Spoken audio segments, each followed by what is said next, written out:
ব্রিটেনের মন্ত্রিসভা থেকে পদত্যাগ করলেন দুর্নীতির দায়ে অভিযুক্ত টিউলিপ সিদ্দিক, গ্রহণ করেছেন প্রধানমন্ত্রী।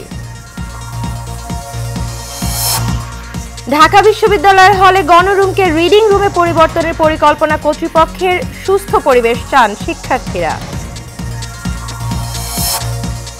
জুলাই ঘোষণাপত্রের খসড়া প্রস্তুত, জানালেন প্রধান উপদেষ্টা মাহফুজ আলম। বৃহস্পতিবার সর্বদলীয় বৈঠকের সিদ্ধান্ত। এবং 10 ট্রাক অস্ত্র মামলা নিয়ে খালাস পেলেন সাবেক স্বরাষ্ট্র প্রতিমন্ত্রী লুৎফুজ্জামান বাবর, মুক্তি পেতে বাধা নেই।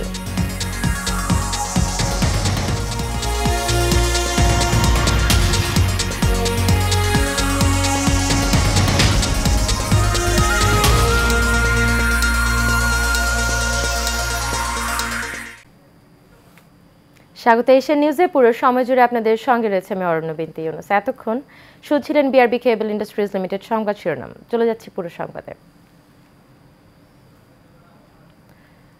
যুক্তরাজ্যের সিটি মিনিস্টার টিউলিপ সিদ্দিকি পদত্যাগ করেছেন। সাবেক প্রধানমন্ত্রী শেখ হাসিনার ঘনিষ্ঠের কাছ থেকে ফ্ল্যাট উপহার নিয়ে ব্যাপক চাপের মুখে ছিলেন তিনি। ব্রিটিশ সংবাদ মাধ্যম দ্য গার্ডিয়ান মঙ্গলবার তার পদত্যাগের বিষয়টি জানিয়েছে। টিউলিপ সিদ্দিকের বিরুদ্ধে বিভিন্ন অর্থনৈতিক অসঙ্গতির অভিযোগ উঠেছে। এরপর নিজের বিরুদ্ধে ব্রিটিশ মিনিস্ট্রিয়াল ওয়াচডগকে তদন্তের আহ্বান জানান তিনি। পরবর্তীতে তার বিরুদ্ধে তদন্ত শুরু করেন মিনিস্ট্রিয়াল ওয়াচডগের উপদেষ্টা লরি ম্যাগনাস। বার্তা সংস্থা রয়টার্স জানিয়েছে, টিউলিপ প্রধানমন্ত্রী কেয়ার স্টারমারের কাছে পদত্যাগপত্র জমা দিয়েছেন। ঢাকা বিশ্ববিদ্যালয়ের সবচেয়ে বড় গণরুমকে রিডিং রুম করার পরিকল্পনা হাতে নিয়েছে হল কর্তৃপক্ষ। এই উদ্যোগের মাধ্যমে অপসংস্কৃতির ইতিহাসকে বদলাতে চান বলে জানালেন বিজয় ৭১ হলের প্রভোস্ট অধ্যাপক এস.এম. আলী রেজা। পট পরিবর্তনের পর বিশ্ববিদ্যালয়ের গণরুমের চিত্র যে পরিবর্তন হয়েছে সেটি সব সরকারের সময়েই বহাল থাকবে, এমন আশাবাদ ব্যক্ত করেন বিশ্ববিদ্যালয়ের শিক্ষার্থীরা। আনসারুল আলমের ক্যামেরায় কাউসার আহমেদের রিপোর্টে থাকছে বিস্তারিত। যোগ্যতার সর্বোচ্চ প্রমাণ দিয়ে ভর্তি হতে হয় ঢাকা বিশ্ববিদ্যালয়ে, কিন্তু সেখানে ভর্তি হয়ে বিগত বছরগুলোতে অনেকেই শুধুমাত্র প্রাচ্যের অক্সফোর্ড খ্যাত এই বিশ্ববিদ্যালয়ে পড়াশোনা চালিয়ে যেতে পারেননি গণরুম এবং গেস্ট রুম সংস্কৃতির কারণে। জুলাই আগস্টের গণ অভ্যুত্থানের পর দীর্ঘদিন ধরে চলতে থাকা এই নীরব অত্যাচার থেকে মুক্তি পেয়েছে বিশ্ববিদ্যালয়ের শিক্ষার্থীরা।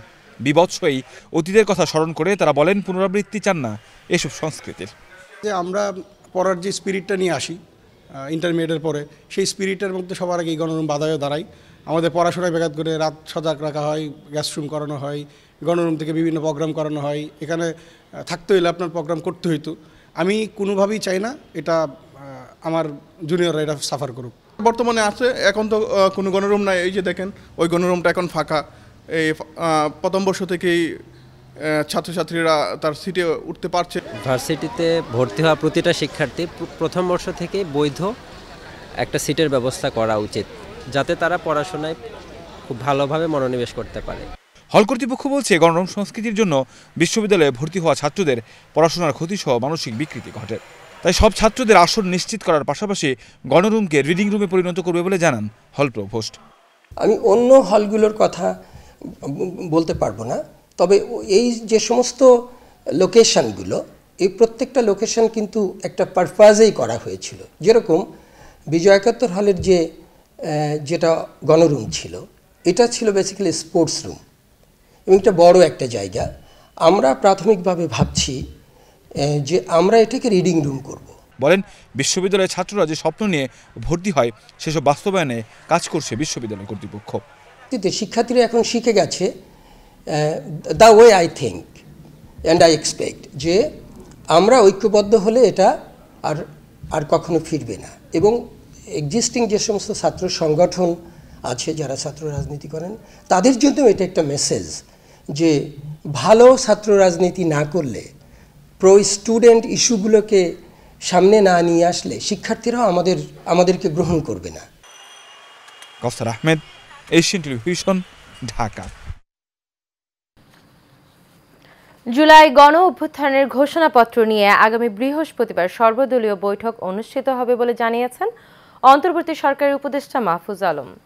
গতকাল সন্ধ্যায় ফরেন সার্ভিস একাডেমিতে প্রধান উপদেষ্টার প্রেস উইং আয়োজিত সংবাদ সম্মেলনে তিনি এই তথ্য জানান। মাহফুজ আলম বলেন, আলোচনার স্থান এখনও নির্ধারিত হয়নি। খসড়া ঘোষণাপত্র নিয়ে রাজনৈতিক দলগুলোর সঙ্গে নির্ধারিত আলোচনা হয়েছে। বিএনপি, জামায়াত, গণতন্ত্র মঞ্চ সহ বিভিন্ন রাজনৈতিক দল এবং শ্রেণী পেশার সঙ্গে আলোচনা হয়েছে।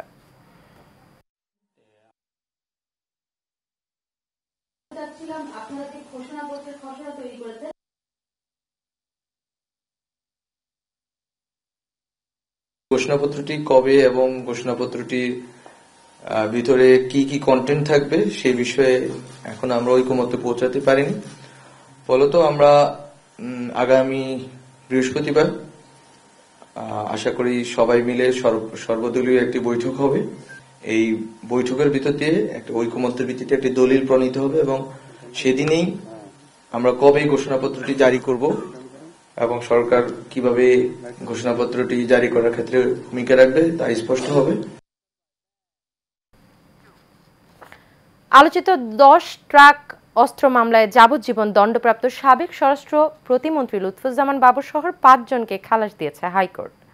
গতকাল বিচারপতি মোস্তফা জামান ইসলাম এবং বিচারপতি নাসরিন আক্তারের হাইকোর্ট বেঞ্চ এ রায় দেন। খালাস পাওয়া অন্য ব্যক্তিরা হলেন রেজ্জাকুল হায়দার চৌধুরী, নুরুল আমিন, মহসিন তালুকদার ও এনামুল হক।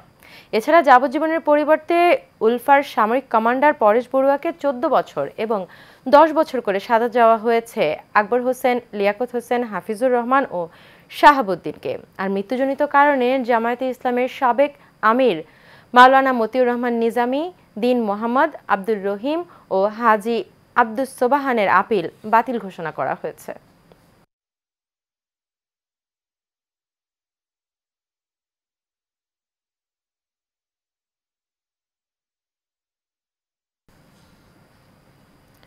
রাজধানীর পূর্বাচলের প্লট অনিয়মের অভিযোগে ক্ষমতাচ্যুত সাবেক প্রধানমন্ত্রী শেখ হাসিনা এবং তার পুত্র সজীব ওয়াজেদ জয়ের বিরুদ্ধে আরও 2টি মামলা করেছে দুর্নীতি দমন কমিশন দুদক।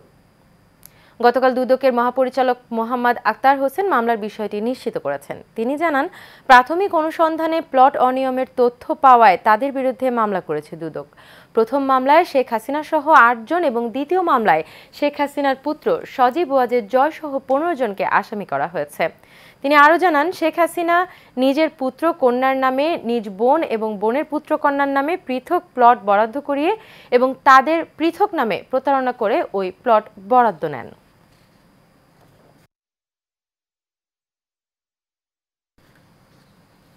কিছু দলের নেতাদের সংবিধান প্রীতি বেড়েছে, তারা চাঁদাবাজি এবং লুটপাট করে যাচ্ছে বলে মন্তব্য করেছেন বৈষম্য বিরোধী ছাত্র আন্দোলনের আহ্বায়ক হাসনাত আব্দুল্লাহ। গতকাল দুপুরে নারায়ণগঞ্জের সোনারগাঁয়ের কাঁচপুর পথসভা এবং গণসংযোগে তিনি এসব কথা বলেন। এর আগে সকালে নারায়ণগঞ্জ শহীদ মিনারে এক পথসভায় তিনি বলেন, আওয়ামী লীগের নেতাকর্মীদের বিচার নিশ্চিত না করে যারা তাদের পুনর্বাসন করার চেষ্টা করবে, দেশের ছাত্র জনতা তাদের প্রতিহত করবে। আওয়ামী লীগের ওয়ার্ড থেকে শুরু করে কেন্দ্র পর্যন্ত প্রতিটা নেতাকর্মীকে আইনের আওতায় নিয়ে আসতে হবে বলেও জানান তিনি।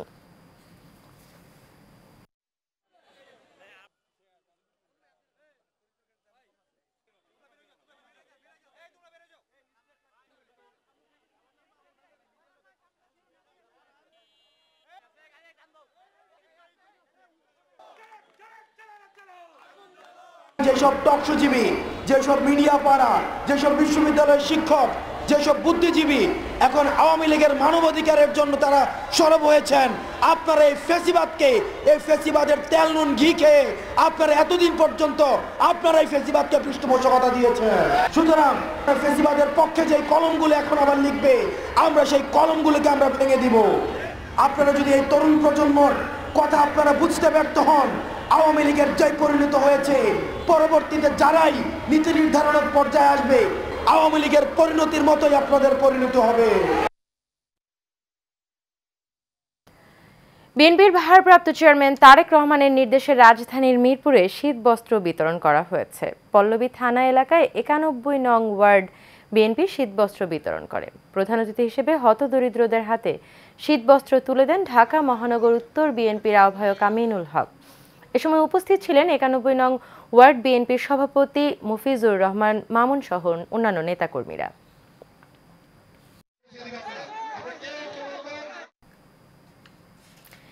ইউরোপে পাঠানোর কথা বলে 15 জনের কাছ থেকে 1,27,00,000 টাকা হাতিয়ে নেওয়ার অভিযোগ উঠেছে ভিসা অ্যাপ্লিকেশন সেন্টার নামে একটি ট্রাভেল এজেন্সির বিরুদ্ধে। কিশোরগঞ্জের ভৈরবের শ্রীনগর ইউনিয়নের নতুন বাজার এলাকায় সংবাদ সম্মেলন করে এই অভিযোগ করেন ভুক্তভোগীরা।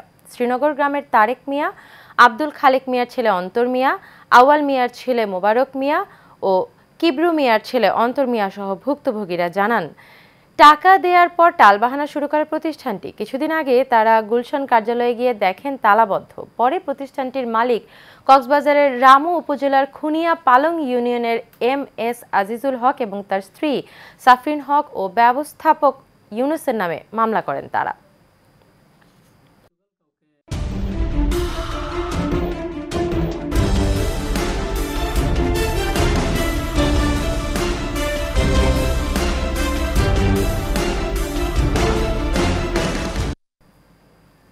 এ পর্যায়ে থাকছে সারা বাংলার সংবাদ।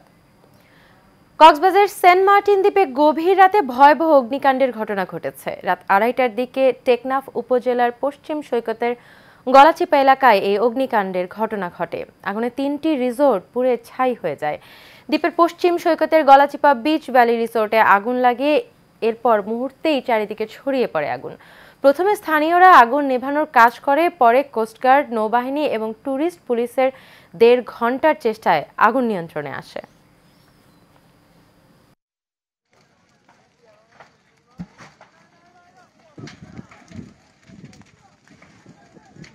অলরেডি পাশের রিসোর্টে আগুন ধরে যাচ্ছে, এখন আসলে কোনোভাবেই কিছু করা যাচ্ছে না, যেহেতু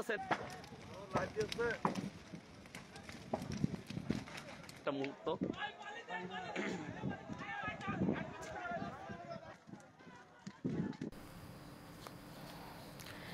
রাজধানী থেকে পদ্মা সেতু হয়ে নড়াইলে এবং খুলনা বেনাপোল রুটে গত 24 ডিসেম্বর যাত্রা শুরু করেছে দুটি ট্রেন সার্ভিস।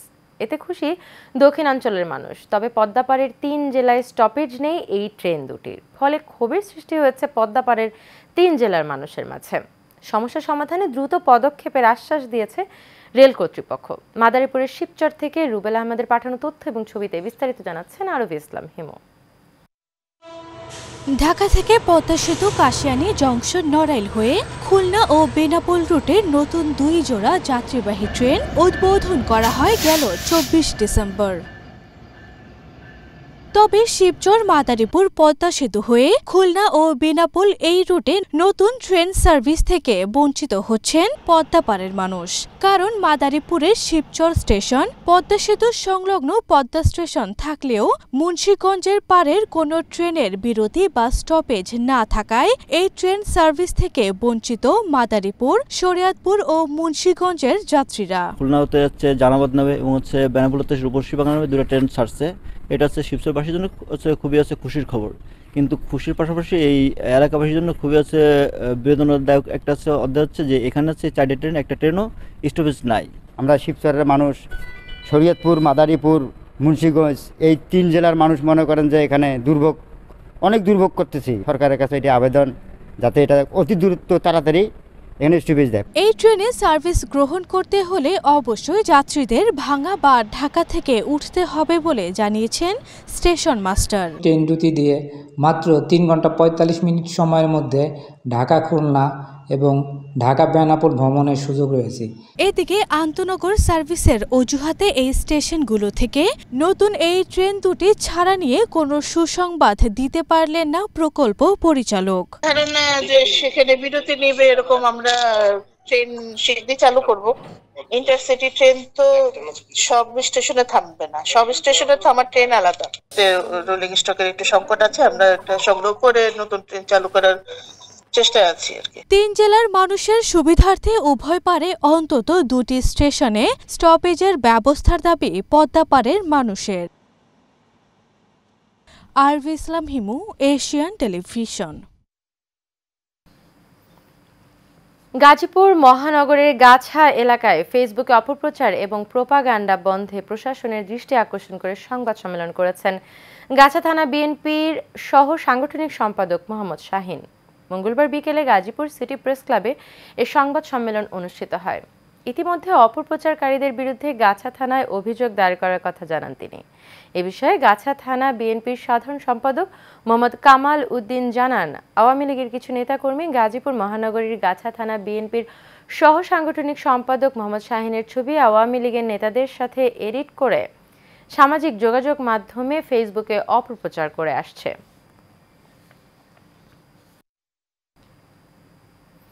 ময়মনসিংহের গফরগাঁও উপজেলার আইন শৃঙ্খলা কমিটির মাসিক সভা হয়েছে। উপজেলা পরিষদ মিলনায়তনে এই সভা হয়। উপজেলা নির্বাহী কর্মকর্তা রুবাইয়া ইয়াসমিনের সভাপতিত্বে এতে বক্তব্য রাখেন উপজেলা সেনাবাহিনী ক্যাম্প কমান্ডার মেজর শরীফ, উপজেলা সহকারী কমিশনার আমির সালমান রনি। এতে উপস্থিত ছিলেন গফরগাঁও থানার অফিসার ইনচার্জ শিবিরুল ইসলাম এবং উপজেলা প্রেস ক্লাব আহ্বায়ক আইনাল ইসলাম সহ আরও অনেকে। নীলফামারীর সৈয়দপুরে এলাকাবাসীর বিরুদ্ধে মিথ্যা মামলা দিয়ে হয়রানির প্রতিবাদে সংবাদ সম্মেলন হয়েছে। মঙ্গলবার উপজেলার বোতলাগাড়ি ইউনিয়নের চান্দিয়ার ডাঙ্গা এলাকায় মামলাবাজ মোজাহারুলের বিরুদ্ধে হয়রানির প্রতিবাদের সংবাদ সম্মেলন হয়। এতে উপস্থিত ছিলেন এলাকার ভুক্তভোগী পরিবারের ইউপি সদস্য রবিউল ইসলাম, ময়নুল হক, মমিনুল ইসলাম সহ আরও অনেকে।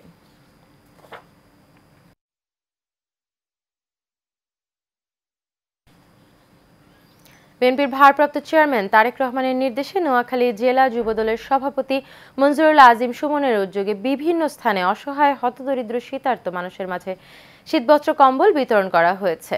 বেগমগঞ্জ উপজেলার চৌমুহনী বাজার সহ বিভিন্ন স্থানে এই শীতবস্ত্র বিতরণ করা হয়। এ সময় উপস্থিত ছিলেন বেগমগঞ্জ উপজেলা পৌরসভার 16 ইউনিয়নের যুবদলের নেতাকর্মীরা। জেলা উপজেলা যুবদলের নেতৃত্বের অসহায় হতদরিদ্র শীতার্ত মানুষের মাঝে শীতবস্ত্র বিতরণ অব্যাহত থাকবে বলেও জানান নেতারা।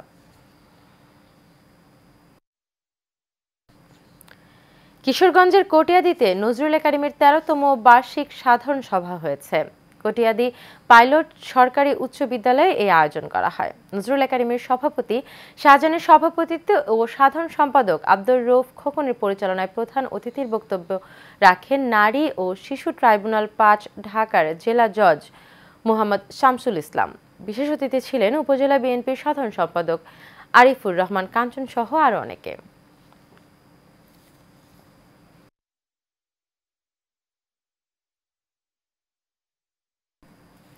ছাত্রদল ঢাকা জেলা উত্তরের নবগঠিত কমিটির সভাপতি মোহাম্মদ তমিজউদ্দিন এবং সাধারণ সম্পাদক মাহফুজ ইকবালকে শুভেচ্ছা জানিয়ে মিছিল করেছে আশুলিয়া থানা ছাত্রদল। আশুলিয়া থানা ছাত্রদলের সভাপতি প্রার্থী ইসমাইল হাবিবের নেতৃত্বে একটি মিছিল বাইপাইল আবদুল্লাপুর ও নবীনগর চন্দ্রা মহাসড়ক প্রদক্ষিণ করে। পরে সংক্ষিপ্ত সমাবেশে ছাত্রদল নেতা ইসমাইল হাবিব নবগঠিত কমিটিকে অভিনন্দন জানিয়ে বলেন, ছাত্রদলের ঐতিহ্য ধরে রাখার পাশাপাশি বিএনপির গণতান্ত্রিক আন্দোলনকে আরও শক্তিশালী করবে নবগঠিত কমিটি।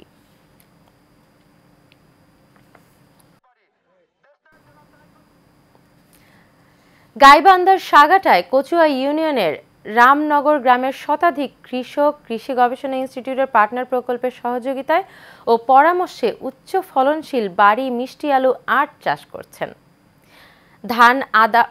ধান আবাদের চেয়ে লাভবান হওয়ায় এ আবাদের প্রতি ঝুঁকছেন এলাকার কৃষকরা। মিষ্টি আলুর মাঠ পরিদর্শনের সময় প্রধান অতিথি হিসেবে বক্তব্য রাখেন বাংলাদেশ কৃষি গবেষণা ইনস্টিটিউটের মহাপরিচালক ডক্টর মোহাম্মদ আবদুল্লাহ ইউসুফ আখন্দ। বিশেষ অতিথি হিসেবে বক্তব্য রাখেন সেবা ও সরবরাহ পরিচালক ডক্টর আশরাফ উদ্দিন আহমেদ।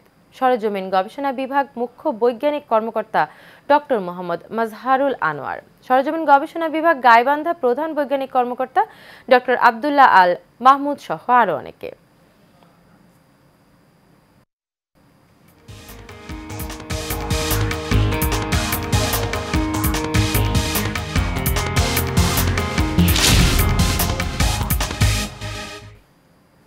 এবার আন্তর্জাতিক প্রসঙ্গ। ইয়েমেনের হুতি যোদ্ধারা বলছে যে তারা দক্ষিণ ইসরায়েলি শহর ইলাতে একটি পাওয়ার স্টেশনকে ক্ষেপণাস্ত্র দিয়ে লক্ষ্যবস্তু করেছে। পাশাপাশি তেল আবিবেও ড্রোন ছুড়েছে। তবে ইসরায়েলি সামরিক বাহিনী বলেছিল যে তারা মঙ্গলবার ভোরে মধ্য ইসরায়েলের ওপর দিয়ে আসা একটি ক্ষেপণাস্ত্র বাধা দিতে সক্ষম হয়েছে। তবে এই ঘটনায় হতাহতের কোনো খবর জানা যায়নি ইসরায়েলের। এদিকে হুতি সামরিক মুখপাত্র ইয়াহিয়া সারি অঙ্গীকার করেছেন যে গোষ্ঠীটি ইসরায়েলের বিরুদ্ধে আরও হামলা চালাবে। এক বিবৃতিতে তিনি বলেছেন, গাজার বিরুদ্ধে আগ্রাসন বন্ধ না হওয়া এবং এর বিরুদ্ধে অবরোধ প্রত্যাহার না হওয়া পর্যন্ত সামরিক অভিযান বন্ধ হবে না।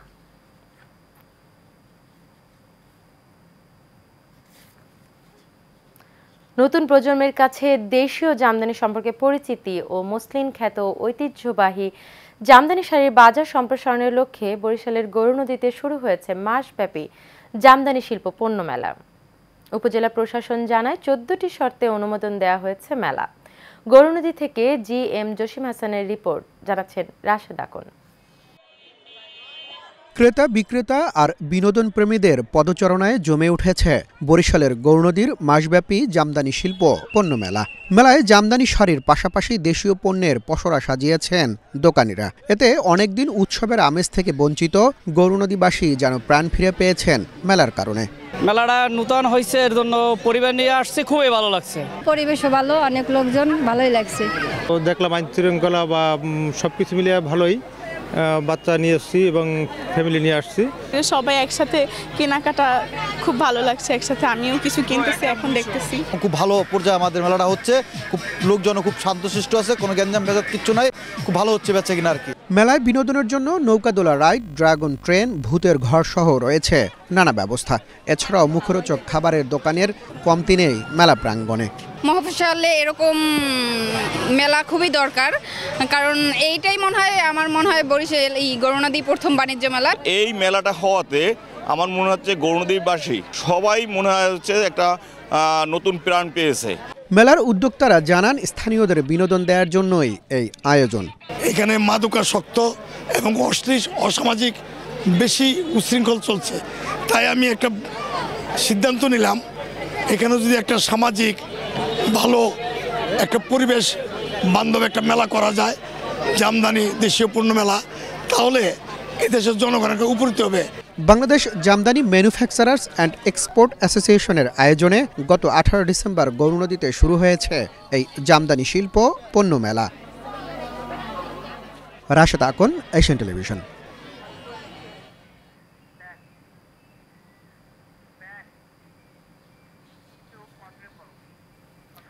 পরের হক এবং সম্পত্তির প্রতি লোভ না করে সাধারণ মানুষের অন্তরে জায়গা করে বেঁচে থাকাটাই হলো ইমানের বৈশিষ্ট্য বলে মন্তব্য করেছেন কানাডা প্রবাসী মোহাম্মদ শাহাবুদ্দিন। মঙ্গলবার দুপুরে চট্টগ্রামের লোহাগাড়া উপজেলার পাদুয়া তেওয়ারিখিল বিশকাতুন্নবী সাল্লাল্লাহু আলাইহি ওয়াসাল্লাম মাদ্রাসার মাঠ প্রাঙ্গণে আদর্শ সমাজসেবা সংঘর উদ্যোগে আয়োজিত নাগরিক সংবর্ধনা অনুষ্ঠানে প্রধান অতিথির বক্তব্যে এসব কথা বলেন তিনি। এ সময় তাকে ফুল এবং সম্মাননা ক্রেস্ট দিয়ে বরণ করে নেন অতিথিরা। সেখানে তিনি আগত সকলের উদ্দেশ্যে সংক্ষিপ্ত বক্তব্য রাখেন। এ সময় সংগঠনের সভাপতি অধ্যাপক মোহাম্মদ আলীর সভাপতিত্বে এবং সেক্রেটারি আমিনুল ইসলামের সঞ্চালনায় অনুষ্ঠানে মাদ্রাসার সুপার মাওলানা সারওয়ার আলম, এম এনামুল হক, মাওলানা আলী আহমদ সহ সংগঠনের আরও অনেক নেতৃবৃন্দরা উপস্থিত ছিলেন। গাজীপুরের কালিয়াকৈর উপজেলার professor Shahjahan Ali school and কলেজের আন্তঃশ্রেণী ক্রিকেট ও ব্যাডমিন্টন টুর্নামেন্টের ফাইনাল খেলা অনুষ্ঠিত হয়েছে। দিনব্যাপী উপজেলার মৌচাক তেলির চালা মাঠে এই আয়োজন করা হয়। কলেজের প্রতিষ্ঠাতা পরিচালক প্রফেসর মোহাম্মদ শাহজাহান আলীর সভাপতিত্বে এতে প্রধান অতিথি ছিলেন উপজেলা বিএনপির সাংগঠনিক সম্পাদক অ্যাডভোকেট কামরুজ্জামান কামরুল। এ সময় আরও উপস্থিত ছিলেন শাহজাহান আলী কলেজের উপাধ্যক্ষ মোহাম্মদ শহীদুর রহমান সহ আরও অনেকে।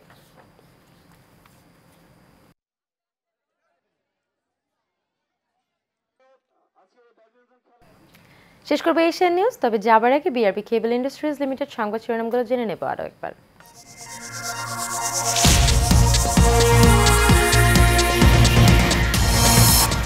ব্রিটেনের মন্ত্রিসভা থেকে পদত্যাগ করলেন দুর্নীতির দায়ে অভিযুক্ত টিউলিপ সিদ্দিক, গ্রহণ করেছেন প্রধানমন্ত্রী। ঢাকা বিশ্ববিদ্যালয়ের হলে গণরুমকে রিডিং রুমে পরিবর্তনের পরিকল্পনা কর্তৃপক্ষের, সুস্থ পরিবেশ চান শিক্ষার্থীরা।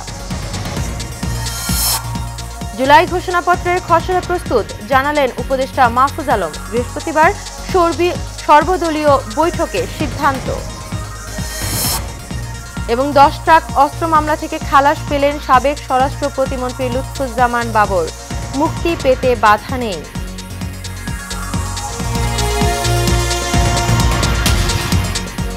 এশিয়ান নিউজ এ পর্যন্তই। পরবর্তী সংবাদ দেখার আমন্ত্রণ রইল। এতক্ষণ সাথে থাকার জন্য সবাইকে ধন্যবাদ।